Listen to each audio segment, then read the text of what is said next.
Hey everyone, and welcome back to another video. And in this video I'm going to show you how to connect your Beats Studio Buds to your iPad. So this video is going to be particularly useful for individuals who are looking to use their Beats Studio Buds as the sound output of their iPad. How do you actually connect both the devices together? Now this video is also going to be short, sweet, and simple, guys. There's not going to be a lot of steps involved, but what we're first going to do is that we're going to open up our iPad and then navigate to where your settings icon is. So settings is right over here for me, and then next you're going to click on Bluetooth. Next you want to grab your Beats Studio Buds and you want to go ahead and open them, and then sometimes when you open your Beats Studio Buds it should automatically connect to your iPad if your Beats Studio Buds are already connected to your iPhone or iCloud. So because my Beats Studio Buds are already connected to my iPhone, it automatically connects to my iPad, as you can see right here. But let's say you weren't already connected to your iPhone. How do you actually connect these to your iPad? Now the way to do it is that while the case is open, you want to go ahead and press this invisible circle button. So press and hold that for a couple of seconds until the light starts to flash white.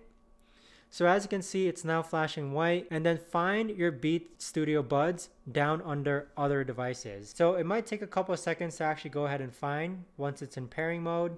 So here we have it. Now underneath other devices, you should see your Beats Studio Buds appear. So just simply click on it and then it will connect once this is a solid white. So as you can see, it's now a solid white, and you could also see that the Beats Studio Buds says connected on your iPad. But that right there, guys, is the best and easiest way that I know of to actually go ahead and connect your Beats Studio Buds to your iPad. If you guys know of a better or easier way to actually do this, let me know in the comments down below. I would love to know. Thanks so much for watching, everyone, and I'll see you guys all in the next video.